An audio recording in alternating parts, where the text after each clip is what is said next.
Hello friends, आज की इस न्यू वीडियो में सीखेंगे एक दुकानदार 10 रुपये में 11 पेन खरीद कर 11 रुपये में 10 पेन बेचे तो लाभ या हानि प्रतिशत ज्ञात कीजिए। चलिए इसे सॉल्व करेंगे। यहाँ पे लिखेंगे खरीदा। ठीक है, देखिए यहाँ पे खरीदा कितने का है। देखिए 10 रुपये में 11 पेन खरीदा है, तो यहाँ पे लिखेंगे 10 रुपया में 11 पेन क्या किया है, खरीदा है। ठीक है, उसके बाद से देखिए 11 रुपये में 10 पेन बेचे।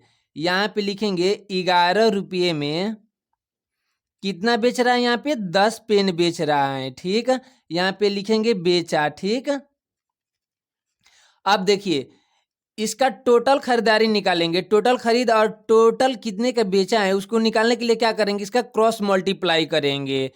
इससे इसका इस तरह से क्रॉस मल्टीप्लाई करेंगे और इसका इस तरह से क्रॉस मल्टीप्लाई करेंगे। ठीक है, और देखिए 10 का गुणा 10 में करेंगे, यानी 10 ये कितना हो जाएगा 100, यानी 100 रुपया में क्या किया है, ये खरीदा है। ठीक है, टोटल क्या किया है, 100 रुपया में खरीदा है और बेचा कितने में है। देखिए बेच और विक्रय मूल्य इसका निकालना हो तो क्या करेंगे, यहाँ से इसका गुणा इससे करेंगे, यानी 121 रुपये में क्या किया है, ये टोटल को बेचा है। यहाँ पे लिखेंगे बेचना। ठीक है, बेचना कितने में बेचा है, टोटल 121 रुपया में बेचा है और खरीदा कितने में, 100 रुपया में खरीदा है।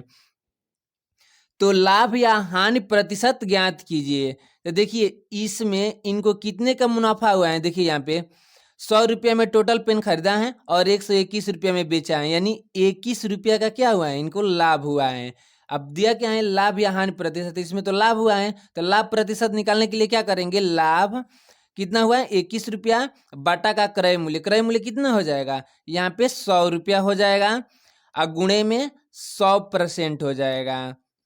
प्रतिशत में निकालना हो तो देखिए 100 से 100 कट जाएगा तो यहाँ पे कितना हो जाएगा 21%, यानी 21% लाभ हुआ है।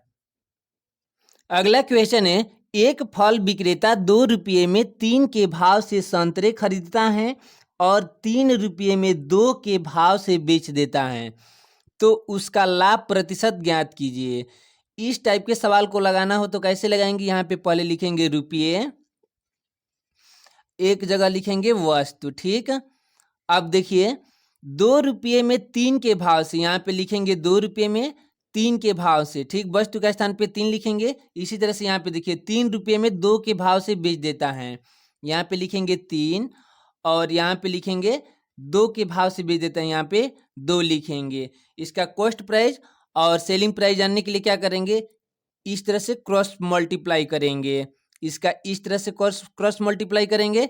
अब देखिए इसका गुणा इससे करेंगे, हम लोग को इसका कॉस्ट प्राइस प्राप्त होगा, यानी सीपी। सीपी कितना हुआ, यहाँ पे 4 हुआ और देखिए तितरी का 9 यहाँ पे गुणा किए तो यहाँ पे कितना हो जाएगा 9, यानी ये हो जाएगा सेलिंग प्राइस, यानी एसपी हो जाएगा। अब देखिए ये वस्तु कितना खरीदा है, 4 रुपया का खरीदा है और 9 रुपये में क्या किया है, बेचा है, यानी 4 रुपया अपने जेब से लगाया है और 9 रुपये में क्या किया है, बेचा है। तो इसमें इनको कितना का मुनाफा हुआ है, 5 रुपया का हुआ है, तो यहाँ पे लिखेंगे 5। देखिए लाभ प्रतिशत निकालना है तो 5 रुपया का मुनाफा है, तो लाभ बाटा का क्या हो जाएगा, क्रय मूल्य। क्रय मूल्य कितना निकला है, यहाँ पे 4 निकला है, यहाँ पे लिखेंगे 4 और गुणा में हो जाएगा 100%। अब देखिए 4 से इसको काटेंगे तो 25 चौका 100, 25 बार में कट जाएगा। अब 25 का गुणा करेंगे 5 में तो 25 5 125 हो जाएगा, यानी 125% क्या हो जाएगा, इसका राइट आंसर हो जाएगा।